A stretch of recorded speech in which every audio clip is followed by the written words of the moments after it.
Hello students, welcome to gate वाला। कैसे हैं आप लोग? ये क्वेश्चन गेट 2015 में पूछा गया था।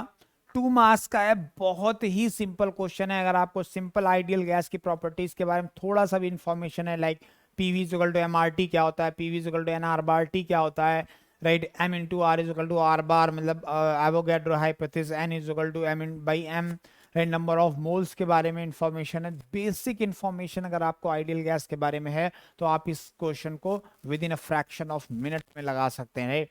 चलो देखते हैं क्या क्या गिवन है, क्या क्या निकालना है। Temperature of the nitrogen gas है, कौन सी गैस है, ध्यान से समझियो। तो नाइट्रोजन गैस है in the vessel of 2 meter cube volume है। तो इसका जो वॉल्यूम गिवन है, गिवन क्या है, वॉल्यूम आपका 2 मीटर क्यूब गिवन है, राइट। टेम्परेचर 288 के दिया हुआ है, 288 के है। A U-tube manometer connected by the vessel has shown a reading of 70 centimetre of mercury. अब ध्यान समझना, ये जो 70 सेंटीमीटर ऑफ मरकरी दिया हुआ है बेटा, ये गेज प्रेशर है, राइट। अगर आपको एब्सोल्यूट प्रेशर की वैल्यू लिखना है तो आपको इसमें इसमें क्या करना पड़ेगा, इसमें आपको कुछ ऐड करना पड़ेगा। क्या ऐड करना पड़ेगा? Atmospheric pressure. तो अभी मैं वैल्यू लिख देता हूं। तो पी गेज प्रेशर जो दिया है, दैट इज, और वो भी हमारा एसआई यूनिट में नहीं दिया है, in terms of height of mercury given है। तो कितना गिवन है? 70 सेंटीमीटर ऑफ एच जी। इसके बाद आपका दिया है the universal gas constant, are बार का वैल्यू गिवन है कितना, 8314 जूल पर किलोमोल केल्विन है, जूल पर किलोमोल केल्विन, ठीक है। अगर जनरली हम लोग किलो जूल पर केल्विन में रखते हैं, जब किलो जूल पर केल्विन में रखेंगे तो यहाँ पे वैल्यू 8.314 ले लेंगे, क्योंकि प्रेशर जो है हम लोग जनरली किलो पास्कल में रखते हैं, इसलिए, ठीक है। इसके बाद हमारा एटमॉस्फेरिक प्रेशर गिवन है 1.01, राइट। तो एटमॉस्फेरिक प्रेशर भी गिवन है। तो पी ए टी एम का वैल्यू जो आपका गिवन है, that is 1.01325 bar.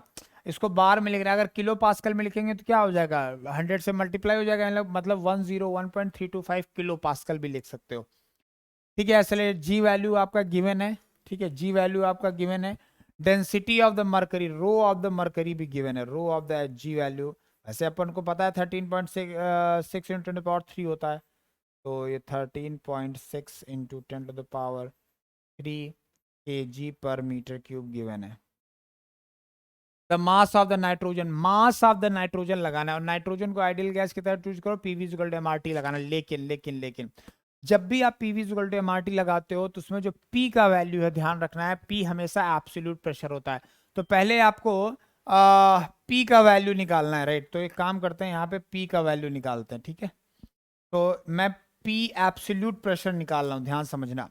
P absolute, ये पी जो है एब्सोल्यूट प्रेशर है। तो ये क्या हो जाएगा, पी एटीएम। पहले तो पी एटीएम, पी एटीएम मतलब किलो पास्कल में लिखेंगे, तो 101.325 हो गया P ATM, plus rho G H, right, rho G H, right, rho G H करेंगे तो रो कितना है, रो है 13.6, right, into 10 to the power 3। Rho G कितना है, 9.81। रो जी एच, एच कितना है, 70.7। अब ध्यान समझेंगे तो ये वाला जो वैल्यू किलो पास्कल में, लेकिन ये किस पे आएगा, ये तो पास्कल में आएगा। तो यहाँ पे आपको 10 टू द पावर 3 से डिवाइड करना पड़ेगा, पास, राइट। तब ये, अब ये वैल्यू जो है किलो पास्कल में आएगी जाके, राइट। तो ये वैल्यू अगर आप निकालोगे तो करीब वही 194.71 के आसपास आएगा, 194.71 किलो पास्कल। एक बार ये वैल्यू चेक कर लीजिए आप लोग, राइट। एक बार ये वैल्यू चेक कर लीजिए, ठीक है। अब आप क्या करेंगे, आप पीवी इक्वल टू एमआरटी लगा दो, राइट। नेक्स्ट स्लाइड में मैं लिखता हूं। तो आप N2 के लिए N2 को, like, for ideal gas, for ideal gas, ideal gas मतलब मैं N2 की ही बात कर रहा हूँ, N2 को आइडियल गैस की तरह ट्रीट कर रहे हैं। ये हो जाएगा P V is equal to N R bar T, क्योंकि मैं एन आर बार टी लगा रहा हूँ, चाहो तो आप एम आर बार टी भी लगा सकते हो, फिर वो आपको आर आर का वैल्यू निकालना पड़ेगा, राइट, तो बात वही पड़ जाएगी। ठीक है, तो पी का वैल्यू कितना है बेटा, पी का वैल्यू आपने निकाला है 194 पॉइंट कितना निकाला है, 194.71 इंटू वी का वैल्यू कितना है, राइट, वी का वैल्यू कितना है 2 meter cube, right, so V का वैल्यू है 2 meter cube is equal to N आपको निकालना है आर बार, आर बार का वैल्यू हो गया 8.314, क्योंकि क्यों लिख रहे हैं, क्योंकि ये किलो पास्कल में, तो ये भी किलो किलो जूल पर किलो मोल में लिखना पड़ेगा, इनटू टेम्परेचर का वैल्यू कितना दिया हुआ है, टेम्परेचर का है 288 दिया हुआ है, राइट, तो ये दिया है 288। अलग अलग तरीके हो सकते हैं, कोई लड़का है शायद P V equal to M R T direct लगा दे और आर का value R bar by M करके निकाल ले, तो डिपेंड करता है आप कैसे कर रहे हो, राइट। तो यहाँ से एन का वैल्यू निकालेंगे तो आई थिंक 0.1626 किलो मोल आ जाएगा ये, एक बार चेक कर लो ये वैल्यू, 0.1626 आ, लेकिन हमें निकालना मास है, राइट। तो हमने आपको बताया था मास इज इक्वल टू क्या होता है, मास इज इक्वल टू होता है number of moles into molecular weight, ये वैल्यू हो जाएगा 0.1626 इंटू 28, ये जो वैल्यू आएगी ये केजी में आ जाएगी, तो मास का वैल्यू कितना, इसको जरा सॉल्व करो, सॉल्व करिए जरा इसको, इसको जब आप मल्टीप्लाई करेंगे कितना आएगा 4.55, एक बार चेक कर लो, 4.55 kg आ, ठीक है, तो ये आपका फाइनल आंसर,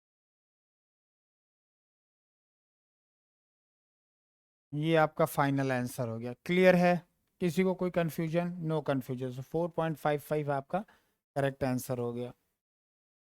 अब इसमें देख लेते हैं आंसर किस फॉर्म में लिखना है, आपको केजी में ही लिखना है, तो और ठीक है 4.5 kg, बस इसको आप सॉल्व कर लेंगे, ठीक है, तो आसान क्वेश्चन था, आइडियल गैस इक्वेशन पे ही बेस्ड है, इजीली कर, अच्छा इस टाइप के बहुत क्वेश्चन पूछे गए, मतलब अगर गेट प्रीवियस ईयर में जाके देखेंगे तो I think you will get 5 to 6 problems which are based on simply PV equal to MRT, मतलब आइडियल गैस एंड प्रॉपर्टी पे बेस्ड है, तो इस तरीके के कुछ और प्रॉब्लम आपको सॉल्व करने की जरूरत है। Thank you very much.